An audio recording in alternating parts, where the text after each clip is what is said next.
இப்போ நம்ம சமுதாயம் மற்ற சமுதாயம் அதெல்லாம் தாண்டி இன்றைக்கி இருக்க காலகட்டத்தில் ஒரு தமிழ் சமூகத்துக்கு என்ன தேவைன்னா ஒரு ஊடகம் வேணும். எப்பயுமே பார்த்திங்கன்னா ஒரு சூரிய ஒளி ஒரு இடத்துல படணும்னா அதுக்கு ஒரு ஊடகம் ஒன்று இருக்கும். அந்த ஊடகத்தின் மூலமாக தான் அந்த சூரிய ஒளி பூமி அடையுது. அது சயின்ஸ் படித்தவங்க நல்லா தெரியும். அதே மாதிரி நம்ம என்ன பண்ணிக்கிட்டு இருக்கோம், நம்ம என்ன செய்கிறோம், நமக்கு என்ன தேவைகள், நம்ம என்ன பிரச்சனைகள் இந்த சமூகங்கள் இருக்குது அப்படின்ற விஷயத்த சொல்கிறதுக்கு ஒரு ஊடகம் வேணும். அப்படிப்பட்ட ஒரு நடுநிலை ஊடகங்கள் இருக்குமா அப்படின்னு சொன்னால் அது அவங்கவுங்க மனசாட்சிக்கே விட்டுறேன் நான். அது மாதிரி ஒவ்வொரு சமுதாயத்துக்கும் பார்த்திங்கன்னா ஒரு வரலாறு இருக்கும். இப்போ எல்லாருமே பார்த்திங்கன்னா ஒரு தமிழர் வரலாறுன்னு பேசினாங்கன்னா ராஜராஜ சோழரை பற்றி எல்லாருமே பேசுவாங்க. அதே மாதிரி எம்மண்டலமும் கொண்டருளிய சுந்தரபாண்டிய தேவரை பற்றி, அதாவது சோநாடு வழங்க அருளிய, அதாவது சோழ நாட்டையே பார்த்திங்கன்னா அவருக்கு போனால் போது இந்த வச்சுக்கூடான்னு சொல்லி கொடுத்த அந்த சுந்தரபாண்டிய தேவரை பற்றி எல்லாரும் பேசுவாங்க. ஆனால் இந்த சோழர் வரலாறும் சரி, இந்த மன்னர் வரலாறு பேசுகிறவங்க எல்லாருமே அந்த மன்னர்களுடைய குடிமக்களை பற்றி யாரும் பேச மாட்டாங்க. ஒரு சாதாரணமாக ஒரு தனி மனிதனால் இவ்வளோ பெரிய தெற்காசிய சாம்ராஜ்யத்தையோ இல்லை இந்த உலகளாவிய சாம்ராஜ்யத்தையோ தனி ஒருவனால் பார்த்தீங்கன்னா அதை படைச்சிட முடியாது. அதுக்கு தோளுக்கு தோளாக பார்த்தீங்கன்னா அதுக்கு நிறையா தளபதிகள் இருப்பாங்க, உளுகுடிகள் இருப்பாங்க, அதே மாதிரி தொழில் குடிகள் இருப்பாங்க. அவங்களோட ஒட்டுமொத்த உழைப்பு தான் அந்த ராஜராஜ சோழர்ன்ற அந்த பிம்பமும் சரி, அது சுந்தரபாண்டிய தேவர்ன்ற பிம்பமும் சரி, அந்த பிம்பத்தை மட்டும் தான் பார்க்குறானே தவிர அவங்களுக்கு பின்னாடி இருந்த அந்த உழைக்கும் சமூகத்தையும் அந்த போர்க்கொடி மக்களையும் இங்கே இருக்கிற ஊடகங்களும் சரி, அச்சு ஊடகங்களும் சரி, அதை பார்த்தீங்கன்னா பேச மறுக்கிறாங்க. அதுக்கு நமக்குன்னு ஒரு பதிப்பகம் வேணும். இப்போ இந்த அண்ணன் ராமராஜ் அவர்கிட்ட நான் பேசுகிறப்ப என்கிட்ட ஒரு விஷயம் சொன்னாப்புல. அந்த விஷயம் எனக்கு அது ரொம்ப ரொம்ப ஆச்சரியமாக இருந்துச்சு. ஏன்னா அவர் சொன்ன சம்பவம் பார்த்தா திருநெல்வேலியில் நடந்துச்சு. ஆனால் அதே சம்பவம் எங்கள் ஊரில் கண்டதேவி தேரோட்டம் எல்லோரும் கேள்விப்பட்டிருப்பீங்க. கிட்டத்தட்ட பார்த்திங்கன்னா ஐநா சபை வரைக்கும் அந்த பிரச்சனை போயிட்டு வந்துருச்சு. இந்த தேரோட்டம் பார்த்திங்கன்னா நடக்கக்கூடாது, நடத்தணும். அப்புறம் சுப்ரீம் உயர்நீதிமன்ற நீதிபதி கூட பார்த்திங்கன்னா இந்த இதை நீங்கள் நடத்துகிறீங்களா இல்லை துணை இராணுவத்தோடு நான் நடத்துவான்னு கேட்டிருந்தாங்க. அது என்ன ஃபேக்டர்னா, இப்போ நம்ம தமிழ் சமூகத்தில் உளுகுடி சமூகம்னு ஒரு சமூகம் இருக்குது, போர்க்குடி சமூகம்னு ஒரு சமூகம் இருக்குது. அதே மாதிரி தொழில் குடிகள் தனியாக இருப்பாங்க, வண்ணார் சமுதாயம் இருப்பாங்க. அதுபோல் பார்த்திங்கன்னா கம்மாளர்கள், அதாவது கல் ஆசாரி, மர ஆசாரி, தங்க நகை செய்கிற ஆசாரின்னு சொல்லி ஆசாரி சமூகத்தை சேர்ந்தவங்க இருப்பாங்க. தஞ்சை பெரிய கோயிலை கட்டினது யாருன்னு கேட்டால் எல்லோரும் என்ன சொல்லுவீங்க? மாமன்னர் ஸ்ரீ ராஜராஜ தேவர் தான் சொல்லி எல்லாரும் சொல்லுவீங்க. ஆனால் அந்த கோயிலை கட்டினது யார்? வீர சோழ குஞ்சர மல்லனான பெருந்தச்சன். இது ராஜராஜ சோழர் சொன்னது. இந்த கோயிலை கட்டினது யாருன்னு சொல்லி நீங்கள் எல்லாரும் ராஜராஜ சோழர் சொல்கிறீங்க. ஆனால் அந்த ராஜராஜ சோழர் கல்வெட்டில் யாரை சொல்லியிருக்காருன்னா ஒரு ஆசாரியை சொல்லியிருக்காப்புல. அவர் தான் தலைமை தச்சன். அந்த குஞ்சரமல்லன்றவர் தான் தலைமை தச்சனாக இருந்து அவர் பேரில் பார்த்து முன்னாடி அவர் பேரால் பார்த்தீங்கன்னா அந்த இது கட்டினாங்க அப்படின்றாங்க. ஸோ அந்த மாதிரி ஒவ்வொரு தொழில் குடிகளுக்கும் ஒரு இது இருக்கும். இன்றைக்கி அந்த குஞ்சர மல்லனான பெருந்தச்சனின் அவரை பற்றின ஏதாவது விஷயங்கள் யாராவது பேசுகிறாங்களா? பேச மாட்டாங்க. எல்லாரும் ஆண்ட பரம்பரை வரலாறு பேசுவாங்க, மன்னர் பரம்பரை வரலாறு பேசுவாங்க. ஆனால் அந்த கம்மாளர்ன்ற அந்த சமூகத்தை பற்றின எத்தனை புத்தகங்கள் இருக்குன்னு பார்த்தீங்கன்னா எதுவும் இருக்காது. அதுக்கும் பார்த்தீங்கன்னா இந்த தென்புலம் பதிப்பகம் தான் நாளைக்கு அந்த ஒரு குஞ்சரமல்லன் தச்சனை பற்றியோ இல்லை அதில் இருந்த வண்ணார்கள் பற்றியோ ஒரு குடி வரலாறு வரணும்னா அதுக்குண்டான ஒரு ஊடகமாக இந்த தென்புலம் பதிப்பகம் வரும் அப்படின்ற நம்பிக்கையில் தான் இதை முதலாக எடுத்து செஞ்சிட்ருக்காங்க. அது மட்டும் இல்லாமல் நான் அந்த உளுகுடிகள் போர்க்குடிகள் அப்படின்னு இன்றைக்கி தமிழ்நாட்டில் எந்த ஒரு சமுதாயம் வந்தாலும் சரி ஃபஸ்ட்டு அவங்க வரலாறு எழுதுனாங்கன்னா ஆண்ட பரம்பரை வரலாறு எழுதுவாங்க. ஒரு எங்கள் பாண்டிய மன்னர் எங்கள் ஜாதி, சோழர்கள் எங்கள் ஜாதி அப்படின்னு சொல்லி தங்களை பார்த்தீங்கன்னா ஒரு மன்னராக தான். எப்பயுமே ஒரு ஸ்கூலில் ஒரு ட்ராமா நடத்துவாங்க. ட்ராமா நடத்துகிறப்ப அவர் ஆசிரியர் கேட்பாப்புல யாருப்பா மன்னர் வேஷம் போகிறோன்னு எல்லாரும் கை தூக்குவோம், எல்லாரும் கை தூக்கி நிற்போம். அந்த மன்னர் இருக்கிற மன்னருக்கு பக்கத்தில் 2 பேரும் ஈட்டி பிடிச்சி நிற்பாங்க. அந்த கேரக்டர் கூட்டாக கூட பார்த்தா எல்லாம் கை தூக்குவோம், ஏன்னா கையில் ஒரு அவேல் கம்பு வருது அப்படின்ட்டு. ஆனால் அதே நாடகத்தில் ஒரு விவசாயியாவோ இல்லை பார்த்தீங்கன்னா ஒரு சாதாரண குடிமக்களாகவும் கேட்டாங்கன்னா யாரும் வரமாட்டாங்க. ஸோ இது நம்ம இந்த தமிழ் சமூகம் எப்படிப்பட்ட சமூகம்னா என்டர்டெயின்மெண்ட்டை 3ஆக பிரித்த சமுதாயம். இயல், இசை, நாடகம். அந்த கலையை ரசிக்கிறதுல 3ஆக பிரிச்சுட்டாங்க. நீங்கள் மதுரையில் பார்த்தீங்கன்னா யோசித்து பாருங்கள், இன்னிலேருந்து ஒரு 3000 வருஷத்துக்கு முன்னாடியே இயல் இசை நாடகம் சொல்லி அந்த கலையை 3ஆக பிரித்து ரசிக்க ஆரம்பித்தாங்க. அதுக்கு சிவபெருமானே நேராக வந்து பார்த்தேன், வந்ததுக்கு உண்டான புராண வரலாறு சொல்லுவாங்க. ஆக அந்த மாதிரி வந்து ஒரு என்டர்டெயின்மெண்ட் சமுதாயத்தில் வந்து மன்னர்களோட பெருமைகளை மட்டும்தான் வந்து நிறைய இடத்துல கேட்டு கேட்டு வளர்ந்தனால அவங்க ஒவ்வொரு சமுதாயமும் தம் சாதியோட ஆண்ட பரம்பரை வரலாறு தான் பேச ஆரம்பிக்கிறாங்க. அப்போ இன்றைக்கி உளுகுடி சமுதாயம் வந்து அவங்களும் தங்களை வந்து பார்த்தீங்கன்னா நாங்களும் மன்னர் வம்சம், நாங்களும் போர்க்குடிகள், எங்களுடைய கையில் வந்து பார்த்தீங்கன்னா ஒரு கையில் ஏறும் இருக்கும், ஒரு கையில் வாளும் இருக்கும், அந்த வாளில் வந்து குருதியும் கொட்டும் அப்படின்னு சொல்லி வந்து அவங்க வரலாறு எழுத ஆரம்பிச்சிட்டாங்க. அப்போ எப்படி கிளாஸிஃபை பண்ணுறது, இந்த உளுகுடியில் எப்படி கிளாஸிஃபை பண்ணுறது, இந்த போர்க்குடியில் எப்படி கிளாஸிஃபை பண்ணுறதுன்னு பார்த்தீங்கன்னா, திருநெல்வேலியில் கலவரம் வந்துச்சு, அது எல்லாருக்குமே தெரியும். அது கலவரம் வந்து பார்த்திங்கன்னா அங்கே இருந்த போர்க்குடி சமுதாயத்துக்கும் ஒரு உளுகுடி சமுதாயத்துக்கும் ஃபைட் வந்துச்சு. நான் வந்து அந்த உளுகுடி சமுதாயம் யாருன்றதை உங்கள்கிட்ட விட்டுறேன். நான் போர்க்குடி சமுதாயம் இல்லைனா ஓப்பனாக சொல்கிறேன், அங்கே இருந்த மறவர் சமுதாயத்துக்கும் பல்லர் சமூகத்துக்கும் சண்டை வருது.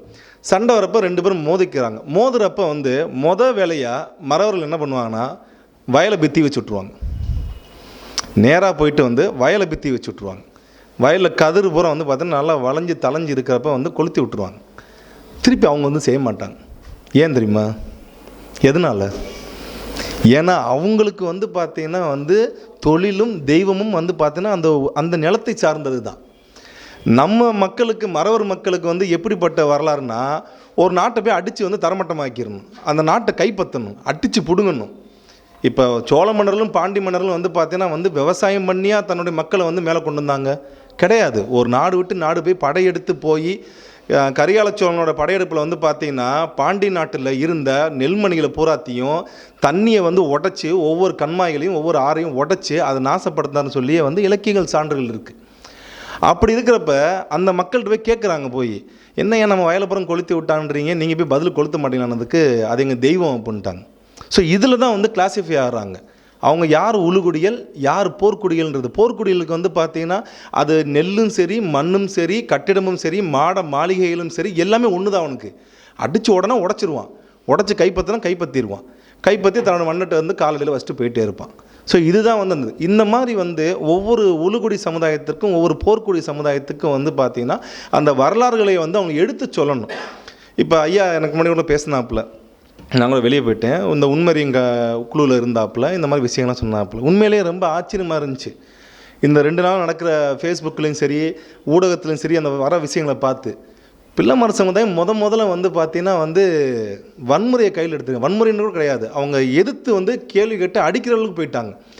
ஒரு அலுவலகத்தை போய் சூறையாடுற அளவுக்கு போயிட்டாங்கன்னா அந்த நிலைமைக்கு வந்து கொண்டு போய் விட்டது யார் அப்படின்னு சொல்லி நம்ம பார்க்க வேண்டிய ஒரு காலகட்டத்தில் வந்து நிற்கிறோம் நம்ம. ஸோ இங்கே வரலாறும் சரி, இங்கே இருக்கிற மக்களோட நிலைப்பாடுகளும் சரி என்னவென்று சொல்வதற்கு வந்து பார்த்தீங்கன்னா ஒரு ஊடகம் இல்லை. இப்போ வந்து பார்த்திங்கன்னா ஃபேஸ்புக் இருக்குது, ட்விட்டர் இருக்குது, சமூக வலைதளங்கள் எல்லாமே வந்துருச்சு. இன்றைக்கி அவங்கவுங்க கருத்துக்களை வந்து சொல்கிற அளவுக்கு கொண்டு போயிட்டாங்க. ஒரு தனி மனிதன் கருத்தை வந்து உலகம் ஃபுல்லாக கொண்டு போய் சேர்க்கறதுக்கு ஊடகம் வந்துருச்சு. ஆனால் இந்த நீங்கள் போடுற ஃபேஸ்புக்லேயும் சரி, ட்விட்டரும் சரி, இது எல்லாமே வந்து பார்த்திங்கன்னா 24 ஹவர்ஸ் கழித்து எக்ஸ்பயர் ஆகிரும். வேறு ஏதாவது ஒரு பொண்ணு வந்து பார்த்தா ரீல்ஸ் போட்டு தான் முடிஞ்சு போச்சு. உங்களோட ஒட்டுமொத்த கருத்துகளும் சரி, உங்களோட ஒட்டுமொத்த உழைப்பும் சரி, ஒரே ஒரு ரீல்ஸு, ஒரு பொண்ணு ரீல்ஸ் போட்டுச்சுன்னா உங்களோட கருத்து எல்லாமே காலி ஆகி போயிடும். அப்போ காலம் கடந்து வந்து எது நிற்கும் பார்த்தீங்கன்னா வந்து அச்சுத்துறை தான் நிற்கும் உங்களுக்கு. ஏன்னா வருடம் வந்து பார்த்தீங்கன்னா ஒவ்வொரு மாவட்டத்துலேயும் வந்து புத்தக திருவிழா வந்து நடத்துவாங்க. அந்த புத்தக திருவிழா மாதிரி வந்து உங்களுக்கு வருடம் வந்து உங்களுக்கு ஃபேஸ்புக் திருவிழான்னு எதாவது இருக்குங்களா? சொல்லுங்கள். நீங்கள் உங்களோட ஒரிஜினல் கருத்துக்கள், உங்களுடைய வந்து உலகளாவிய பேசப்பட்ட கருத்துக்கள்லாம் வந்து ஒருங்கிணைச்சி எதாவது சொல்லுவாங்களா? சொல்ல மாட்டாங்க. அது அப்படியே எக்ஸ்பயர் ஆகிரும். அப்போ இந்த அச்சுத்துறையில் வந்து இங்கே ஒரு நேர்மையாக ஒரு கல்வெட்டுகளின் அடிப்படையிலையும் அந்த மக்களோட வாழ்வியல் அடிப்படையிலையும் ஒரு புத்தகம் எழுதுனாங்கன்னா அந்த புத்தகத்தை வெளியிடுறதுக்கு இன்றைக்கி அச்சு உலகம் இருக்கா? என்னோட ஒரு சாதாரண ஒரு கேள்வி, ஒரு சாமானியன ஒரு கேள்வி கேட்குறேன். ஒரு சராசரியாக இந்த மக்களோட மண்ணின் மைந்தர்களோட பிரச்சனையை எடுத்து சொல்வதற்கு, இந்த மண்ணின் மைந்தர்களோட வரலாறை சொல்வதற்கு ஒரு அச்சு ஊடகம்னு எதுவும் இருக்கா? இல்லை. நான் இந்த புத்தகத்தை நான் எழுதுகிறப்பே வந்து பார்த்திங்கன்னா நான் ஒரு ஓப்பனாகவே சொன்ன அண்ணன் கூட சொல்லலை, ஒரு 4-5 அச்சுத்துறையில் கேட்டேன் நான். அதில் ஒருத்தர் வந்து பார்த்திங்கன்னா நம்ம சமுதாயத்தை சேர்ந்தவர் தான். நான் இந்த விஷயத்தை வந்து சொல்கிறேன், நான் இந்த மாதிரி புத்தகம் எழுதியிருக்கேன், இந்த மாதிரி வந்து இன்ஸ்கிரிப்ஷன் பேஸ் பண்ணி தான் எழுதியிருக்கேன், நீங்கள் வந்து படித்து பார்த்துட்டு கூட நீங்கள் வெளியிடுங்க அப்படின்னு சொன்னதுக்கு கண்டிப்பாக செஞ்சுருவோம், எல்லாம் பண்ணிடுவோம் அப்படின்னாங்க. அடுத்து வந்து பார்த்தீங்கன்னா 100 மிஸ்டு கால் நான் அவங்களுக்கு கொடுத்துருப்பேன். என்னோடய ஃபோனே எடுக்கலை. என்ன காரணம்னே தெரியல. என்ன காரணம்? ஏன் என்னென்னமோ வந்து எழுதுகிறாங்க. கிரேக்கத்தை ஆண்ட ஏத்தன பல்லா அப்படின்ற ஒரு கடவுளே எங்கள் சமுதாயம் எங்கள் சாதி பொண்ணு அப்படின்னு சொல்லி வந்து இன்றைக்கி வந்து புத்தகம் எழுதிட்டாங்க. ஏத்தன்ஸ் எங்கே இருக்குது? இங்கே எங்கே? கிரேக்கத்தில் எங்கே இருக்குது? கிரேக்க கடவுளே வந்து எங்கள் சமுதாயம் சொல்லி தமிழ்நாட்டில் இருக்க ஒரு தமிழ் சமூகம் வந்து ஒரு புத்தகம் போடுற அளவுக்கு போயிடுச்சு. ஆனால் நேர்மையாக ஒரு இந்திய தொழில்துறையினாலையும் ஒரு தமிழக தொழில்துறையினாலையும் ஒரு ஆத்தென்டிகேட்டடாக வந்து வந்த அந்த கல்வெட்டுகளை அடிப்படையாக வச்சு ஒரு புத்தகம் எழுதுகிறோம். அந்த புத்தகத்தை வெளியிட மறுக்குது. அதில் ஒரு ஊடகம், அதில் வந்து பார்த்தீங்கன்னா ஒரு பதிப்பகம் வந்து நம்ம சமுதாயத்தை சேர்ந்தவர். அவர் ஏன் மறுக்கிறாங்க, எதனால் வந்து இதை வெளியிட மாட்டுறாங்க அப்படின்னதுக்கு அந்த பதிப்பகத்தில் இருந்த ஒருத்தர் வந்து சொல்கிறாப்புல, உங்கள் சமுதாயத்தை புத்தகத்தை போட்டால் எத்தனை பேர் வாங்கி படிப்பீங்கன்னு கேட்குறாங்க. ஒரு நேர்மையான கேள்வி என்கிட்ட கேட்டாப்புல, உங்கள் சமுதாயத்தில் வரலாறுன்னு சொல்லி ஒரு புத்தகம் போட்டால் எத்தனை பேர் வாங்கி படிப்பாங்க? எங்களோட இன்வெஸ்ட்மெண்ட்டு என்ன ஆகும்? அவர் வியாபாரியாக பேசுகிறாங்க என்கிட்ட. ஒரு வியாபாரி எப்படி பேசுவாங்க? இப்போ நான் ஒரு ஒரு ஒரு தக்காளியோ வெங்காயத்தை கொண்டு வரேன்னா, ஏன்பா தக்காளி வெங்காயம் விற்றுருவோப்பா, சரி ரைட்டு ஓகே, ஏதோ பர்கரு இதெல்லாம் கொண்டு வர அதில் ஹோட்டலில் தான் போய் வைப்பாங்க, இங்கே எப்படி வைப்பாங்கன்ற ஒரு வியாபாரி பேசுவாங்க பார்த்தீங்கன்னா, அந்த மாதிரி தான் கேட்குறாங்க. இந்த புத்தகத்தை வந்து நாங்கள் 1 லட்ச ரூபா 1.5 லட்ச ரூபா செலவு பண்ணி நாங்கள் வந்து பிரிண்டிங் பண்ணி நாங்கள் கொண்டு வந்து அதை வெளியீடு பண்ணணும், அந்த வெளியீடுக்கு நாங்கள் செலவு பண்ணணும், இந்த செலவு பண்ண காசுலாம் எங்களுக்கு கிடைக்குமான்றது சந்தேகமாக இருக்குது. இதே இது வந்து நீங்கள் இன்னொரு புக்கு எழுதிட்டு வாங்க. என்ன புக்குன்னு கேட்டேன் நான். இந்த சண்டை போட்டது, 2 சாதிகளுக்குள்ளே மோதினது, ரத்தம் சொட்ட வந்தது, கான்ட்ரவர்சியாக இருந்தது, இதெல்லாம் எழுதிட்டு வாங்க. பாப்பாப்பட்டி கீரிப்பட்டி இந்த அண்ணன் பேசினாப்புல, அந்த எலெக்ஷனை பற்றி பேசுங்க, அது ஐநா சபை வரையும் போச்சுல, அதில் எத்தனை பேர் செத்தாங்க, இதெல்லாம் எழுதிட்டு வாங்க, அதெல்லாம் விற்பனை பண்ணிடுவோம். நாங்கள் எப்படின்னு விற்பனை பண்ணுவோம் கேட்டால், இல்லை உங்கள் சமுதாயம் வாங்காட்டினாலும் மற்றவங்க வாங்கி படிப்பாங்க. அப்போ ஒரு வன்முறை சமுதாயமாகவும் மற்றவங்களுக்கு வந்து எதிரான ஒரு சமுதாயமாக வந்து இவங்க வந்து ப்ரொஜெக்ட் பண்ண பார்க்குறாங்க. அதுக்கப்புறம் தான் வந்து நானே ஒரு புத்தகத்தை எழுதி நானே வந்து ரெடி பண்ணி அதை நானே வெளியிட பண்ண முடியுமா? ஒரு பதிப்பகம் வேணுமா இல்லையா? சொல்லுங்கள். ஒரு எழுத்தாளனுக்கும் ஒரு படைப்பாளனுக்கும் என்ன தேவை?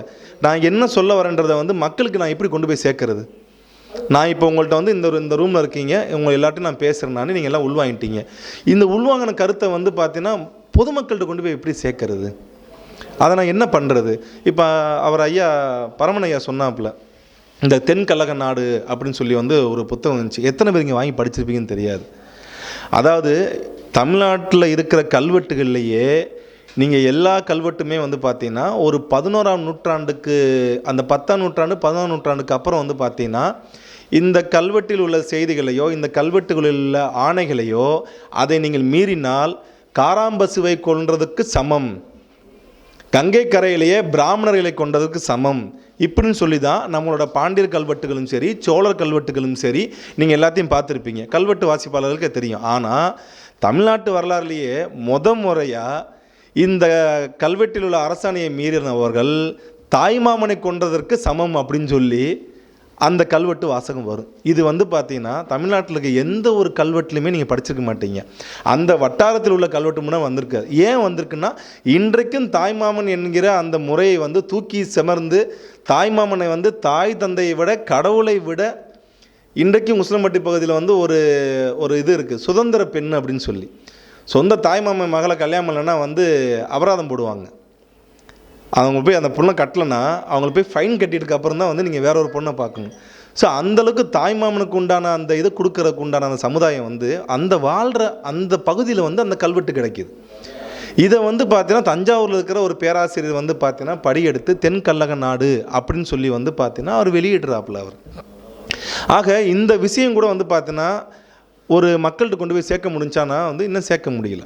இன்னும் அந்த வட்டாரத்தில் உள்ள உசிலம்பட்டியில் உள்ள மக்களுக்கே வந்து பார்த்தீங்கன்னா இப்படி ஒரு கோவில் இருக்குது, அந்த கோவிலில் வந்து பார்த்தீங்கன்னா இந்த கல்வெட்டுகள் இருக்குது, இந்த கல்வெட்டில் வந்து பார்த்தீங்கன்னா ஆணையை மீறுபவர்கள் தாய்மாமனை கொன்றதற்கு சமம்னு சொல்லி வந்து வாசகம் இருக்குது. அப்போ தாய்மாமனை வந்து இங்கே தூக்கி சுமக்கும் சமுதாயம் எது அப்படின்றத வந்து பார்த்தா அந்த மக்களுக்கு தெரியும். ஆனால் கொண்டு போய் சேர்க்கறதுக்கு யார் இருக்கா? அந்த ஊடகம் தான் நமக்கு தேவை, அந்த பதிப்பகம் தான் நமக்கு தேவை. ஒரு நேர்மையான வரலாறை வந்து எடுத்து சொல்வதற்கு வந்து பார்த்தீங்கன்னா பதிப்பகம்ன்றது ரொம்ப ரொம்ப முக்கியம். இன்றைக்கி நீங்கள் எல்லாரும் படிக்கிற இந்த வரலாறும் சரி, தமிழர் வரலாறும் சரி, சேர சோழர் பாண்டியர் பல்லவர் உள்ளிட்ட அனைத்து மன்னர்களுடைய வரலாறும் சரி, நாம் படித்து கொண்டிருக்கிற ஒரே காரணம் யார் தெரியுமா? யாராக இருக்க முடியும்னு நினைக்கிறேன் நீங்கள்? அந்த மன்னர்களா? இல்லை அமைச்சர்களா, யாருன்றீங்க? ஒரே ஒரு ஆள் தான். தமிழ்நாட்டில் கிடைச்ச முதல் தமிழ் கல்வெட்டில் வந்து அந்த கல்வெட்டை செய்து வச்சவன் சொல்லி வந்து ஒரு ஆசாரி பேர் தான் இருக்குது.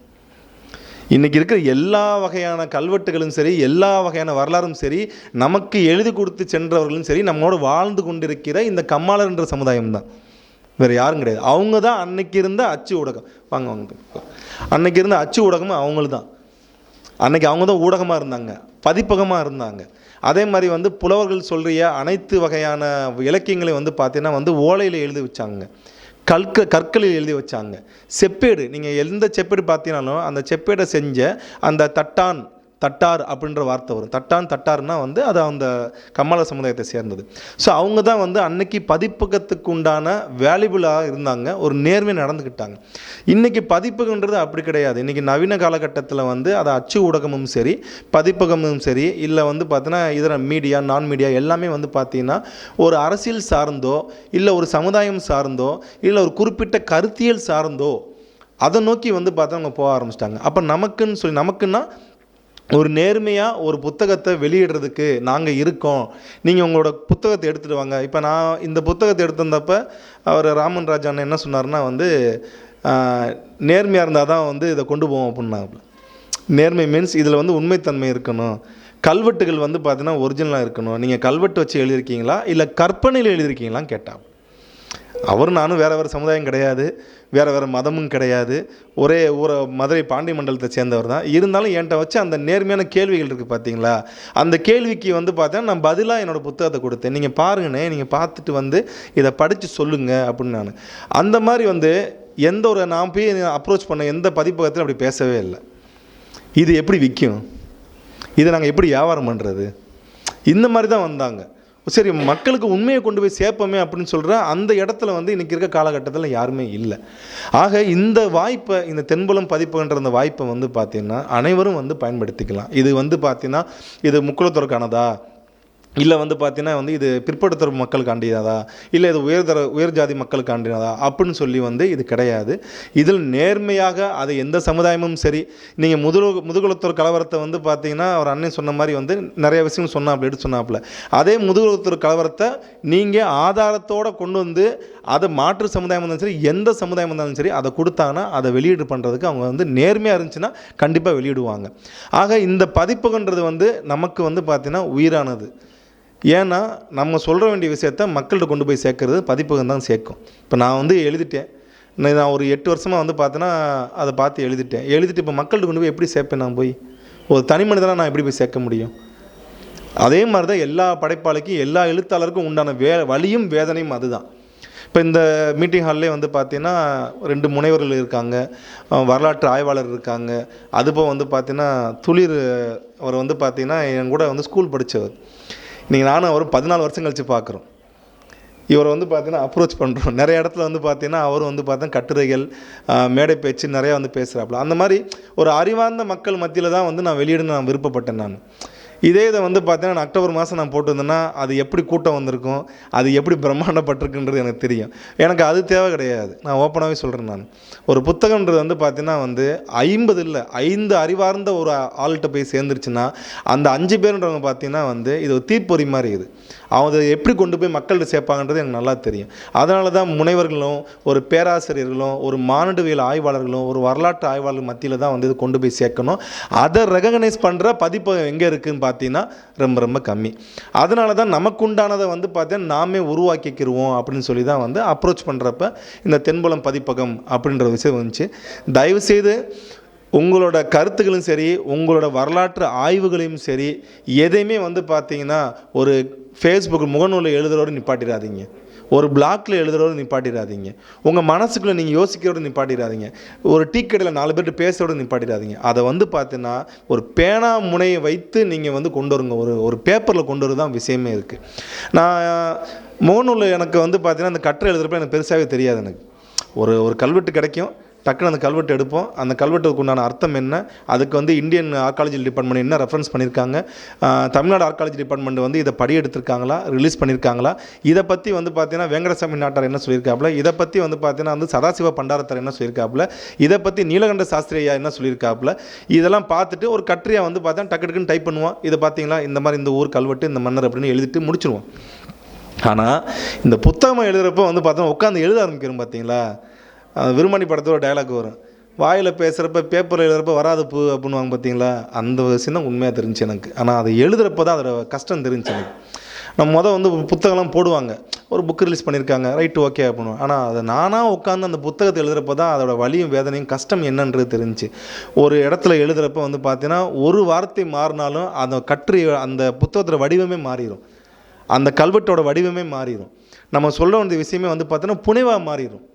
ஒரு வார்த்தை மாறினாலும் புனைவாக மாறிடும். அப்போ அதை உட்காந்து ஒவ்வொரு பேப்பரையும் எடுத்து நம்ம நான் எழுதின கட்டுரையை எடுத்து அதில் அந்த ஆண்ட பரம்பரை வரலாறு அதெல்லாம் வந்து பார்த்தோன்னா எடுத்துட்டு மக்கள்கிட்ட கொண்டு போய் சேர்க்கறதுக்கு இது என்ன செய்யணும்னு சொல்லி நான் எழுதுகிறப்ப எனக்கு ஒரு 6-7 பேர் உதவி பண்ணாங்க. இதை நம்ம இப்படி செய்யணும், இப்படி கொண்டு போகணும் அப்படின்னு சொல்லி. ஆக நீங்கள் நினைக்கிற மாதிரி அந்த அச்சு ஊடகத்தில் வந்து ஒரு புத்தகமாக கொண்டு போகிறது சாதாரண விஷயம் கிடையாது. அதே மாதிரி உங்கள் கருத்துக்கள் நீங்கள் மனசுக்குள்ளேயே வச்சுக்கிட்டு நீங்கள் பேசிகிட்டு இருந்தாலோ, ஒரு டீக்கெட்டில் விட்டு பேசிக்கிட்டு இருந்தாங்களோ, அது வந்து பார்த்தீங்கன்னா நீங்கள் வரலாற்று தாய்க்கு செய்கின்ற துரோகம் தான், அது வேறு எதுவும் கிடையாது. நீங்கள் அதை துணிஞ்சு வந்து எழுதணும். சில பேர் நினைப்பாங்க, இல்லை நான் இதை எழுதிட்டா வந்து இந்த சமுதாயத்தோட வந்து நான் வெறுப்பை சம்பாரிச்சிக்கணும், இந்த கட்சியோட வெறுப்பை நம்ம சம்பாரிச்சிக்கணும், இந்த ஒரு அமைப்போட எதிர்ப்பை நம்ம சம்பாரிச்சிக்கணும், அதனால் நாங்கள் இதை எழுத மாட்டேன்னு நினச்சோம்னா அது முடியாது. எந்த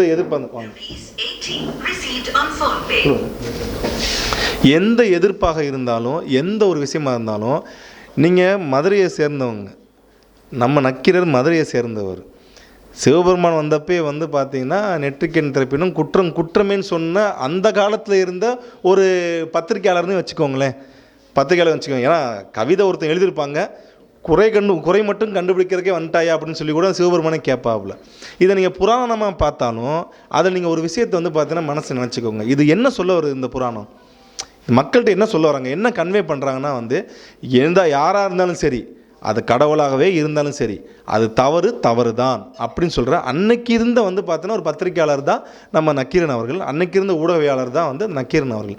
ஆக உங்களோட கருத்தை வந்து எடுத்து வைக்கிறதுக்கும் உங்கள் கட்டுரையை எழுத வைக்கிறதுக்கும் நான் அண்ணன் கூட ஒரு சஜஸ்ட் சொல்லியிருந்தேன். நான் ஒரு 2 மாதத்துக்கு ஒரு வாட்டி வந்து கருத்தரங்கு நடத்துங்கண்ணே, ஒரு டாபிக் எடுத்து பேசுவோம் அப்படின்னு சொல்லியிருந்தேன். அதே மாதிரி வந்து மாத இதழ் இல்லை ஒரு பருவ இதழ் வந்து பார்த்தீங்கன்னா வெளியிடுன்னு சொல்லியிருக்கேன். சப்போஸ் உங்களோட கட்டுரைகள் வந்து பார்த்தீங்கன்னா நீங்கள் எழுதி கொடுத்தீங்கன்னா, அது நிறைய பேர் கொடுத்தீங்கன்னா கண்டிப்பாக என்ன நிச்சயமாக வந்து அதை ஒரு பருவ இதழாவோ ஒரு மாத இதழாவோ உங்கள் கட்டுரையில் வெளியே வரும். அதுக்கு வந்து வரலாறுன்னு கிடையாது, நீங்கள் அரசியலும் எழுதுங்க. எந்த ஒரு டாபிக், அரசியலாக இருந்தாலும் சரி, இலக்கியமாக இருந்தாலும் சரி, வரலாறாக இருந்தாலும் சரி, இல்லை மக்களோட மானுடவியலாக இருந்தாலும் சரி, எதை பற்றி சொன்னாலும் நீங்கள் கட்டுரையாக கொடுத்தீங்கன்னா ஒரு 10 பேர் கொடுக்குறப்ப அதை ஒருங்கிணைச்சு ஒரு பருவ இதழாக வெளியிடலாம். ஆக உங்களுக்கு இருக்கிற ஒரு பிளாட்ஃபார்மு, இன்றைக்கி இருக்க எந்த ஒரு கலைஞனுக்கும் சரி, எந்த ஒரு அறிஞனுக்கும் சரி, அவனுக்கு கிடைக்காது ஒன்று தான் மேடை, அவனுக்கு கிடைக்காத ஒன்று பிளாட்ஃபார்ம். அது வந்து பார்த்தீங்கன்னா அந்த தென்புலம் பதிப்பகம் கொடுக்குது. அதை வந்து தயவு செய்து வந்து பார்த்தீங்கன்னா அதை முழுமையாக வந்து பயன்படுத்திக்கோங்க. அவர் அண்ணன் கிளம்பி வராப்புலன்னே பார்த்துக்கலாம்.